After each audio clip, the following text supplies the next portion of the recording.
You're listening to the Custom Built Podcast. In today's episode, I'm going to discuss the 5 things you need before you start a home renovation. So, stay tuned. So, you decided you wanted to start a home renovation. You looked at your money, you looked at your house, you know what you want, hopefully, right? So, I'm going to discuss these 5 things that would help benefit you through the process, and make it as streamlined as possible for you, or at least maybe the least path of resistance when it comes to a home renovation. Because I'm going to be honest, a home renovation is a lot of emotional stress involved. And though it doesn't seem like it, like I discussed in our last podcast, your home is basically your place to recharge. So when your home is out of whack, it's not put back together the way that you feel comfortable in, it's just turmoil sometimes. So finding a place to be ready as much as you can before this home renovation completely takes apart your house and everything's disheveled. I'm not trying to scare you. It's fine. You'll be fine. Just know that this might be a very stressful time for you and your family if there are multiple people in your household, and just prepare the best you can. So let's start with number 1. And I'm going to say this isn't necessarily an order. So these are all just things you need to have prior to. I probably numbered them in a way that makes the most sense as you're figuring out. But I mean, it doesn't matter what order you do this in. Just make sure that by the time you get to the point of hiring a contractor, you have these 5 things in place, or mostly in place, right?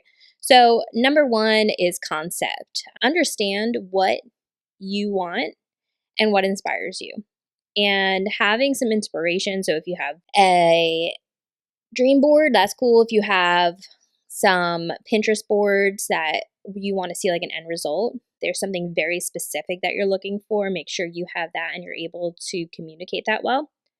If there's very key finishes that you want, again, make sure you have that very specific item in mind when you're making this concept. One thing I want you to focus on when you're coming up with your concept is think about how you want to feel at the end.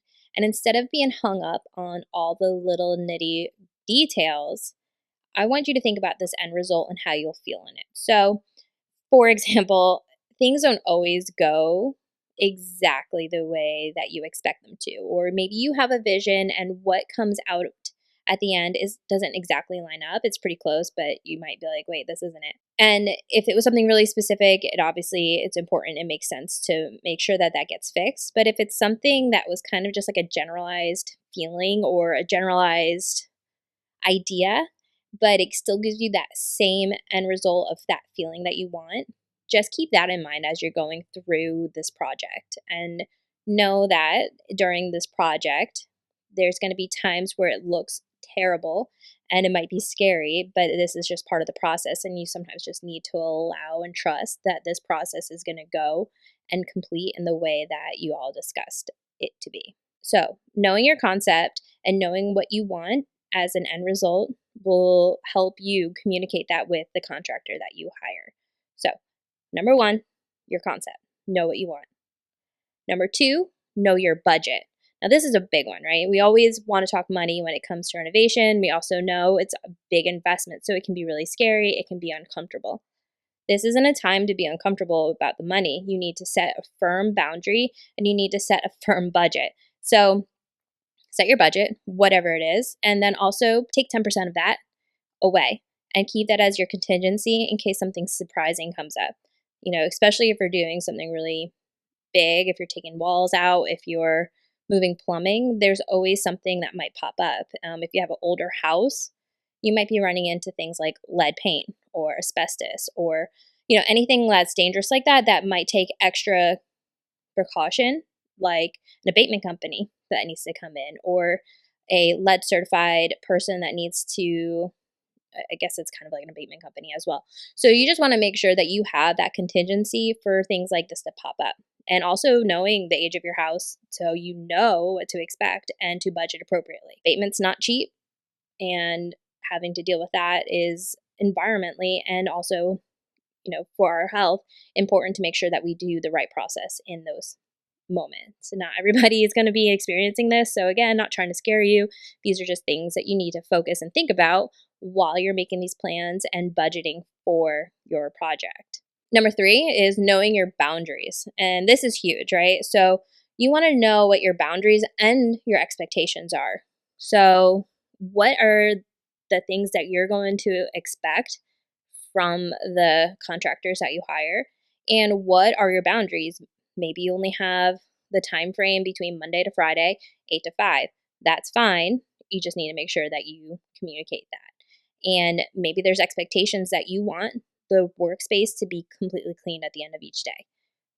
Contractors are not always known to be the cleanliest. They're just trying to work and get through the day. So, especially if you're doing drywall and mudding, you're going to see a lot of dust, you're going to see a lot of mud on the floor. If you want these things to be protected and cleaned up at the end of the day, make sure you communicate that up front and set that expectation and those boundaries with whoever it is that you hire. Number 4 is making your selections.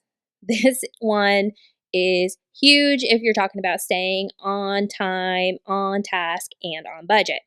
If you don't have these big important selections made prior to starting your project, you're going to run into delays and having a hard time getting these contractors back. So, let's say your project's moving along, but you haven't created a selection for your tile. And it's coming up to the part where the tile installer needs to be here, but you don't have that selected. So your contractor, have a schedule that has a time for the tile contractor to come in and install these tiles. But without your selection, now that gets pushed back. Now that means that tile contractor might go start another job, and that will delay your job maybe up to a month. It really just depends how busy they are and how much time they have when flexibility when you don't have that ready. So now you're frustrated because now it's taking more time and possibly more money. So the importance of having those selections up front, or at least the most selections that you can have at the beginning, will help your end result move faster and on time and on budget. Also, it'll save everybody a ton of headaches. This actually is a side note for that, and that is making changes within once the work started. So you have your concept at the beginning, you discussed it. Now you're going through the project and you're like, wait a minute, I think this wall would actually look better if we opened it up a little wider. So what would happen if we did that? Again, we're talking about possibly delays and changes. And if you continue to make these changes as the project goes on, you're causing budget changes, you're causing time delays, and frustration again for everybody involved because it's money, right? Time, money, delays. It's all frustrating. So that's why we set this up prior to hiring a contractor and have this set up prior to know what you want. So that way, while the project's moving, we are not stopping and starting and moving things around. Another thing you want to consider on this subject, I can go on forever about the actual project itself, but consider if you're hiring one contractor, make sure they're able and capable of doing the whole scope of work. And most general contractors can and have crews for that, but this is just something to think about while you're in that process.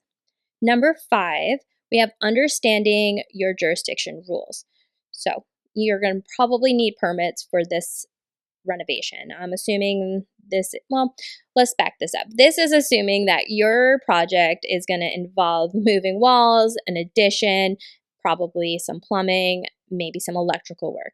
If that's the case, you need to have permits for this type of work. Typically, in most places. That might not be true for everywhere. I know this is true where I am and for a lot of places. So go to your town hall, look up your jurisdiction. It also might depend on your county, it might depend on your city. For here, it is broken up by city and county, and then sometimes it just depends on exactly which location you are. So just understanding what your jurisdiction is, what their rules are. And you can normally go to the permits office and talk with somebody. They're more than happy to help and guide you most of the time. So just ask them and get some answers. This allows you to know that if your crew is adhering to those rules and if they are doing things properly. I'm not saying be an expert on this. It's just a little bit of knowledge goes a long way when it comes to understanding how the build is going. And so you'll want to just have a little bit of background and understand what it is that you need. And by talking to the permits office directly, that will give you that insider knowledge that you will need during that renovation. So actually, I have a few more for you. So 5 was just the base, but I have 5 more bonus things that you can do prior to your renovation that can help you make sure that you stay on track, on budget, and on time for your home renovation. So, number 6 is while you're interviewing your contractors, trust yourself. So, these people may be really great, right? Or they might be just trying to get the job. So you just want to make sure that you just trust yourself.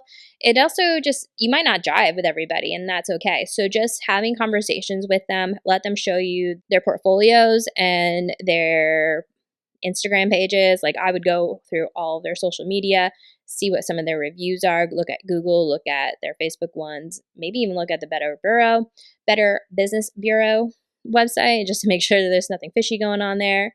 You also want to make sure that they're licensed and bonded and insured. You don't want to mess with that. If they are not a licensed contractor, they cannot pull permits the proper way for you. So right there, if they are not licensed and if they don't have a business license within your jurisdiction, that might be a problem. So just make sure that they have all their ducks in a row for your location and where the build's going to be, and that they have the proper business license and insurance. So that way you're covered, they're covered, and everybody's happy. Be confident and know this is a working relationship with whoever it is that you hire. And this goes both ways. So don't give all your power away to your contractors, basically what I'm saying. Yes, they are giving you their expertise to make sure that your vision is fulfilled, right? But that doesn't mean that they get to steamroll you and tell you exactly how everything is going to go. And if there's something specific that you want, and the first thing that they say is that's impossible, take a pause at that moment and just really think about that. Is it really impossible because it is something that's really difficult? And if that's the case, maybe it's just difficult and this is beyond their skill set. Is it impossible because it's a lot of work and they don't want to put that in there? I think that tells you right there what type of quality work you're going to get. So just be mindful of the words that they're using and the way that they're presenting any kind of concerns or questions. So if they're immediately answering, no, that's not how that's done, or whatever, just be conscious of it, because maybe what they're telling you is this isn't the process that we do, and that makes sense. But if they're telling you, no, this can't be done or built a certain way, I would question a little bit further and just be like, why? Is it something that you're not comfortable with? And if so, be honest with me so I know if this is the right fit. If you're getting that funny feeling, if they're not following your expectations and respecting your boundaries, at that point, you need to have this time to hold them accountable and cut ties. So it doesn't matter how far in you are at a job. If they are not respecting your boundaries and or fulfilling those expectations because you had this agreement prior to hiring and starting prior to starting this project. So you hired this GC, now you're in the project and now they're not respecting those boundaries or fulfilling those expectations. You have every right, assuming you had this conversation before, to hold them accountable, one, so give them a chance to correct and fix and do what they need to do. And two, if it continues, to cut ties with them and hire somebody else that you also had an interview with and felt comfortable with. These are really important things to know because I know that there's times where we get so far into a project and you just want to give them an extra chance because they're already familiar with it, they're already in it. You don't want to have this conversation again. You just want to truck through and finish the work. But I cannot tell you how important it is. If somebody is showing their true colors, this is not going to be a better situation at the end. It's going to be more time. It's going to be more delays. It's going to be more frustration. And at the end, you're going to be so spent that the excitement of it being done is just going to be like overshadowed by how frustrating it was to get to this point. And you don't want to be continually calling this person back to fix things that should have been done correctly, because typically that's where we fall after that. When we're not, following expectations, it's a lot more difficult to get them to come back after the end of the project to fix something if you just kept trucking through and just get this done.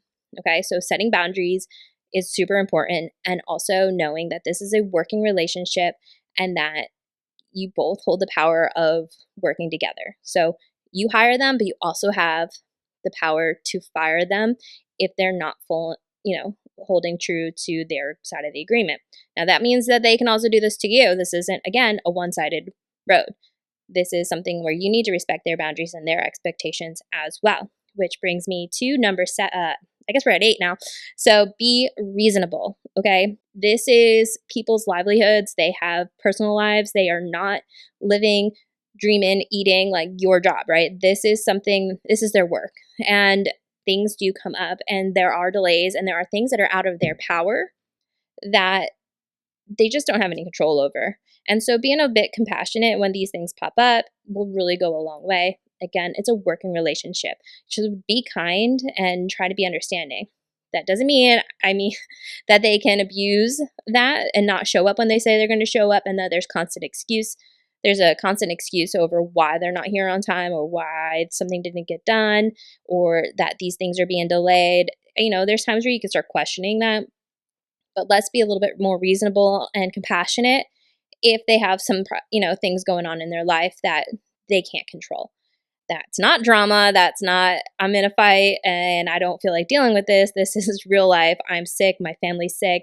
I'm so sorry. But it all comes down to communication. And maybe that's another bonus that we can add, is having open communication and setting that as an expectation.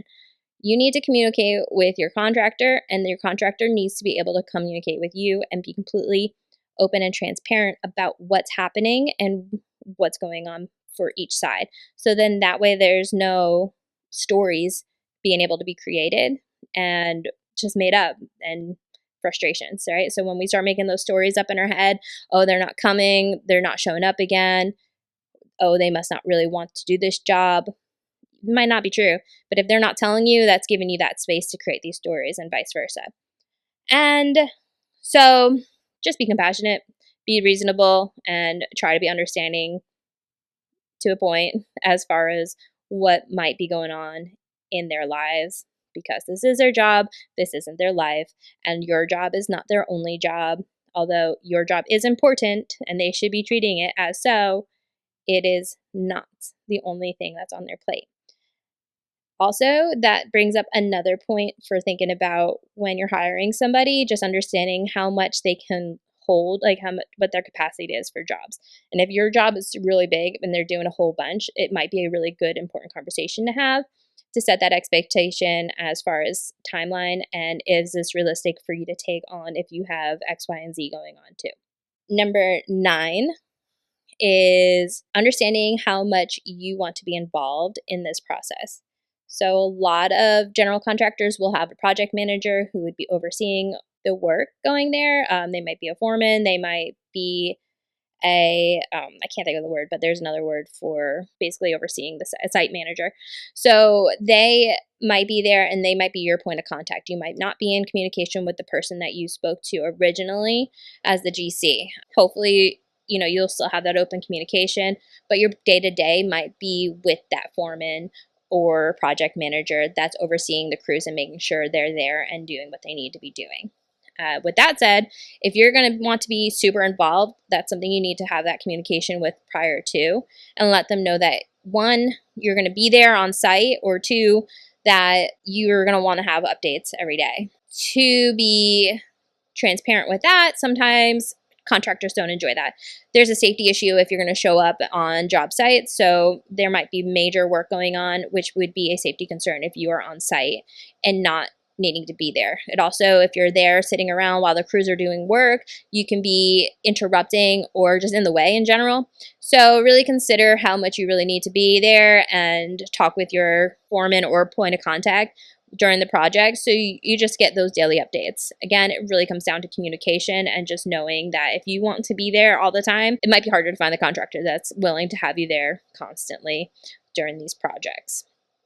And number 10, and this is a good one, is understanding the difference between a cost plus estimate and a fixed rate estimate.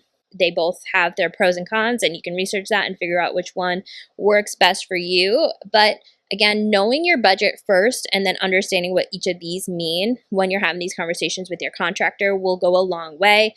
You don't want any surprises. So a cost plus just gives that contractor a guaranteed to get their overhead and profit met, where an estimate, a fixed estimate, might come in a little higher than a cost plus because they're able to just know what your end of the line is, and then they can figure out how to adjust their project appropriately if they know how to budget on their end. So knowing that will just help you and understand what you're comfortable with as far as estimates go. And again, if it's a good fit, you might just want to consider what the pros and cons are and just see how transparent they are when it comes to their estimates and seeing everything written out the way you need to. So again, those were the 5 things you need to do before home renovation, plus a bonus 5 more. Please let me know what you think at the end of this. You can leave a review. You can send me a message. I'd love to hear what you think. All right, I will see you next week. Have a good one. Thanks for hanging out. Thank you for hanging out today. If you liked what you heard, please make sure you hit subscribe, and I hope to see you again next week. Have a good one. Bye-bye.